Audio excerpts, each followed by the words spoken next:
Fala galera, e o Internacional empatou com o Ceará em 0-0, jogo encerrado há pouco na Arena Castelão em Fortaleza.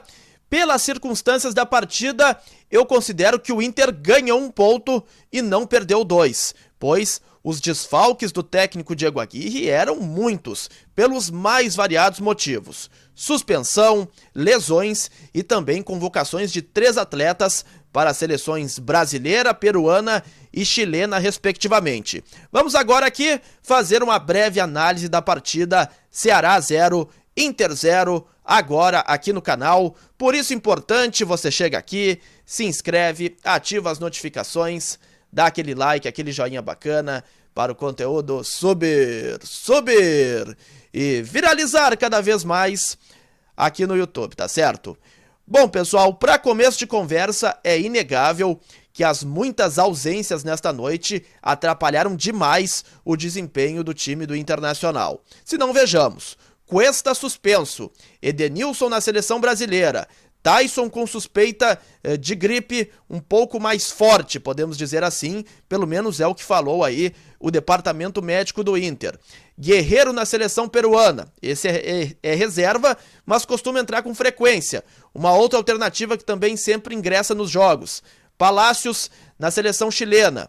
Bosquilha, também com um problema no joelho, acabou ficando em Porto Alegre e não viajou com a delegação. Então foram muitos problemas e o Aguirre armou um time que é o que poderia entrar em campo nesta noite, com Daniel, Saravia, Bruno Mendes, Gabriel Mercado jogando na zaga no lugar do Cuesta, Moisés na lateral esquerda, Rodrigo Dourado, Rodrigo Lindoso, Caio Vidal, Maurício Patrick, na frente o Yuri Alberto. Veio o começo do jogo e o Inter tentou se impor, teve bons 20 primeiros minutos tentando dominar o adversário e apenas com o Yuri Alberto teve aí uma chance mais clara de gol em um lançamento para frente. O Patrick domina, toca no Yuri Alberto, que finaliza de perna esquerda e o goleiro faz uma boa defesa. A partir daí, o Ceará encaixou a marcação e não deu mais tantas chances aí ao Internacional. No segundo tempo, o Aguirre fez uma troca que eu considero importante e pode ser que esse jogador começa a perder espaço no time titular, Moisés. Aliás, o Moisés hoje, nossa senhora, hein?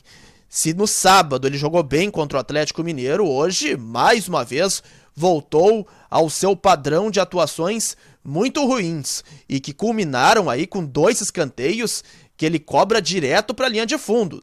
Erros técnicos crassos, primários. Então, olha, o Moisés também tem que treinar um pouco mais de fundamento, né? Porque não é possível um jogador profissional cometer esse tipo de erro técnico.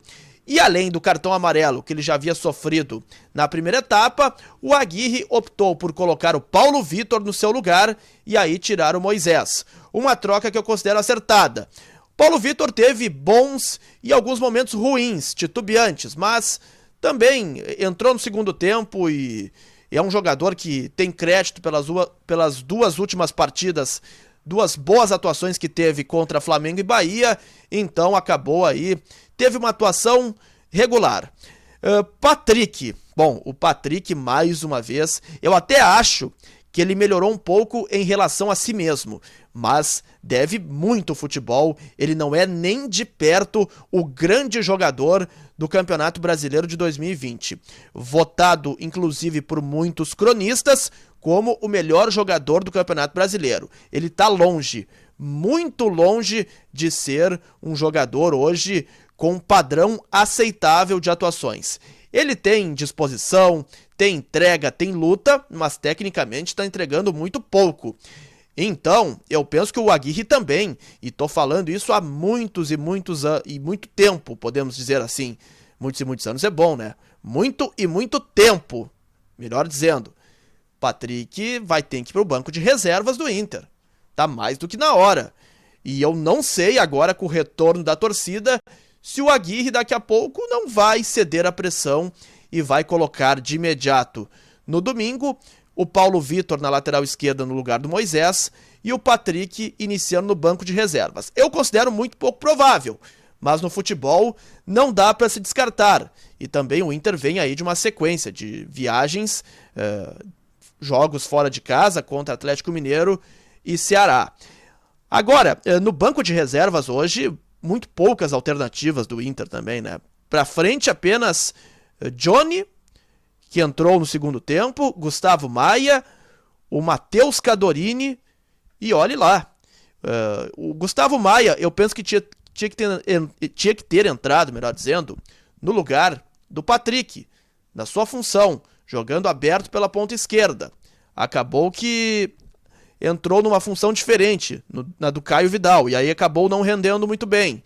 O Johnny, penso que foi uma demasia colocá-lo em campo, pois já tinha ali Rodrigo Dourado e também Rodrigo Lindoso. E eu não tiraria o Maurício, porque mesmo mal, ele é um jogador que num lance pode desequilibrar a partida por conta da sua qualidade técnica. E o Yuri Alberto, muito sozinho na frente, lutou, fez o que podia ser feito, mas teve uma boa atuação. Agora o Inter tem 2 jogos em casa, contra adversários da parte de baixo da tabela, Chapecoense e América Mineiro. A Chape vai marcar o retorno da torcida ao Beira-Rio no domingo, 11 horas da manhã, e o Inter vai ter que ganhar para voltar a pensar em se aproximar novamente do G4 do Campeonato Brasileiro. O Corinthians ganhou, se distanciou um pouco, e o Inter vai ter que se ligar porque pode abrir para G7 e G8. O Inter não pode se afastar aí desse pelotão de frente do Brasileirão. Vamos ver se o Aguirre vai ter algumas alternativas que não teve hoje contra o Ceará, domingo contra a Chape, porque vai ser importante. O Inter precisa ganhar mais do que nunca essa partida. Tá certo? Assim eu vi, Ceará 0, Inter 0. Gostou do vídeo? Dá aquele like, aquele joinha bacana. E a gente volta aí depois com a análise de Grêmio e Cuiabá na Arena.